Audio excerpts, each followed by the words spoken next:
Okay, so as you can tell from the title of the video, there's been a status change in the truck.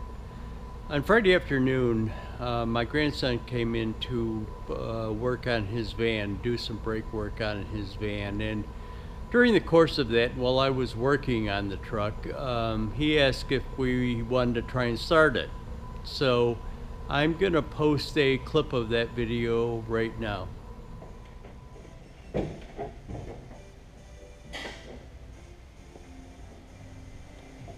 Oh, turn signal works. Do that again. That's cool.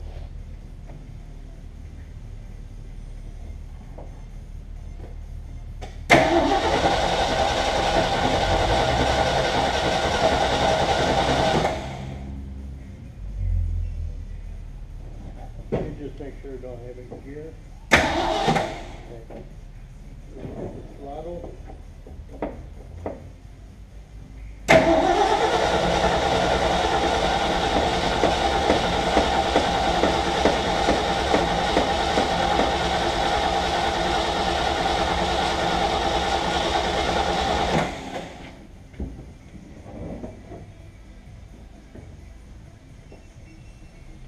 Still might be getting that bad gas out of it though, you know? Mm-hmm. Can you try again? Yeah.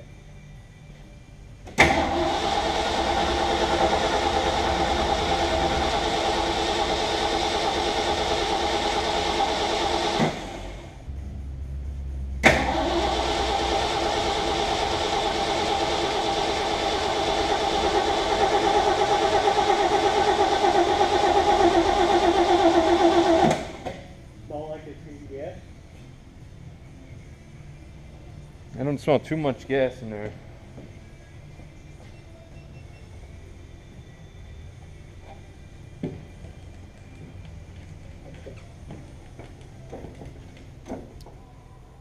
So at this point in time, we kind of realized a couple of things. We started working on the choke linkage because the choke knob or pull knob inside of the truck really wasn't working. It was kind of jammed up and stuck a little bit. So we worked on getting that choke linkage freed up a little bit so that it would work more freely. And the second thing that we kind of realized is it really wasn't getting gas. So what I'm going to do is I'm going to eliminate the rest of this part of the clip and just tell you that what I did is I took the fill tube out of the gas can and poured some gas out of a small container down the line to kind of prime the pump up, and then stuck the fill line back into the gas can inside of the cab. I smell gas real strong in there now.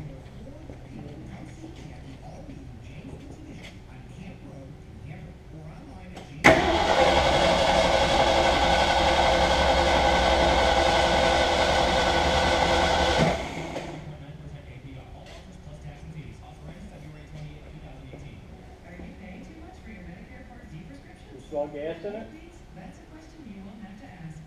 No, but it smells different now. Hit that throttle a couple of times.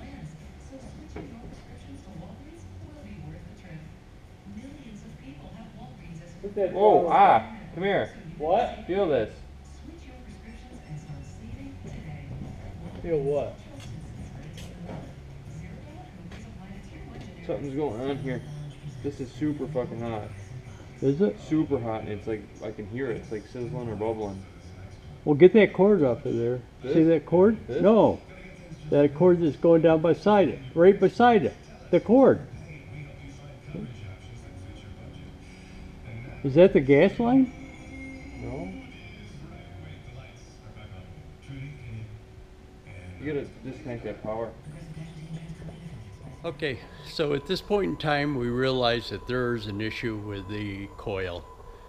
It's getting super hot, and I got to tell you, after looking at this video, I've got to apologize to my grandson for kind of yelling at him about that too. But What it is the fuel pump is right below kind of the coil location, and there was it turned out to be a wire, but it almost looked like a rubber tube or hose coming up. It was directly in contact with that hot coil. So I kind of panicked and thought maybe that it was a gas line against that hot coil, and it could melt that tubing and maybe create a fire. So at this point in time, we realized that there was an issue with the coil.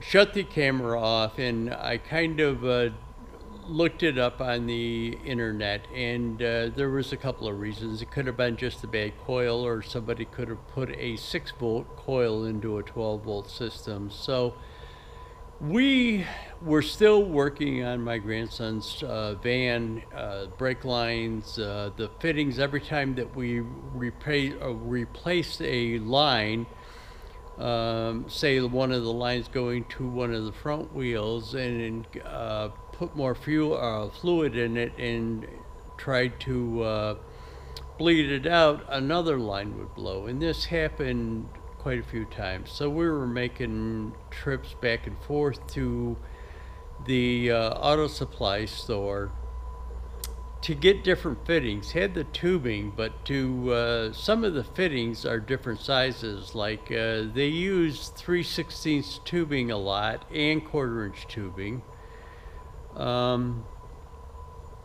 But in some cases on the ABS cylinder or the control module, they will run 3/16 tubing to it and then have a 1/4-inch thread size fitting attached to the ABS module. So you have to get adapter fittings for it.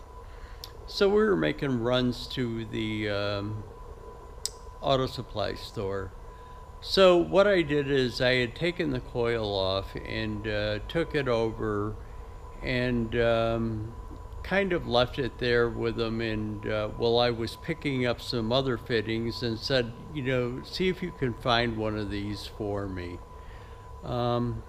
So we had finished the day. I gave my phone number, and we had finished the van for the day, or got sick of working on it and blowing lines, more lines, and left, and had never received a call from the auto parts store. So Sunday morning, Saturday morning, I got a call from the auto parts store saying that he had a coil that would match the one that I had given him. So we'll go from here. I'll add a clip about the coil. Okay, so when we initially tried to start the engine, it wouldn't start, and my grandson noticed that the coil was getting very hot. So here is the old coil out of it,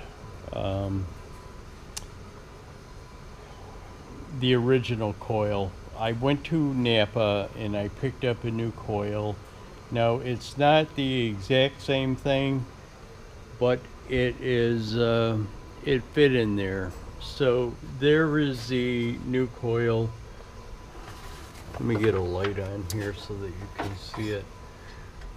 There's a new coil that I put into it, and we got that coil in and then tried to restart it again, and I'll show you from there.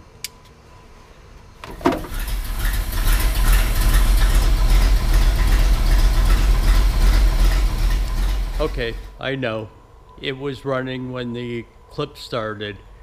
What it is the camera, my tripod camera died, the battery died on it, and this camera that I'm shooting with right now, which my grandson was using at the time, we thought it was running. It wasn't. He caught it and turned it back on when it was running. The part that you just saw, it was kind of rough because it started, ran smooth at idle, but as soon as you try and feed gas into it, it starts kind of choking out. and I know what it is. It's either the vacuum advance or it's probably a combination of things. Vacuum advance on the distributor and probably the high-speed jets in the carburetor are plugged up. So I know that it's just a matter of cleaning out the carburetor and probably replacing that vacuum advance line between the distributor and the carburetor. But anyways, it starts up, and what I'm going to do is I've inserted this clip into it. You're going to see a continuation of what it was from where we left off just a second ago, and then I'm going to throw a clip in about restarting it so that you can see it starting.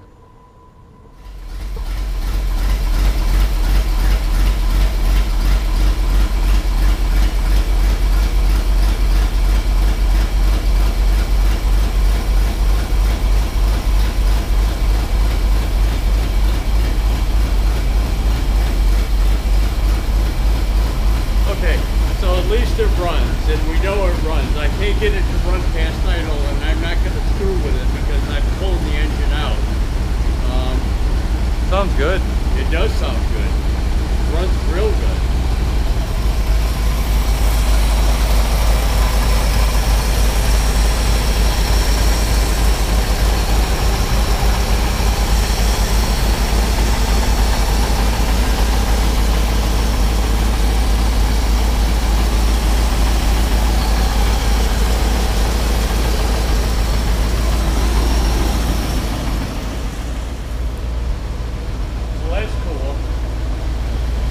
Quiet.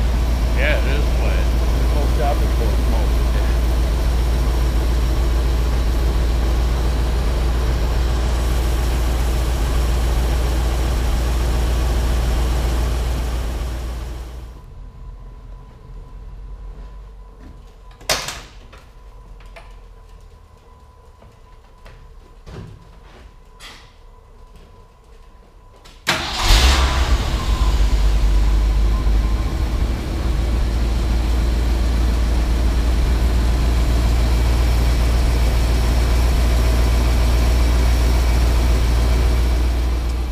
Okay, I don't know whether you can see it, but the engine is a 391 manufactured in February of 1974.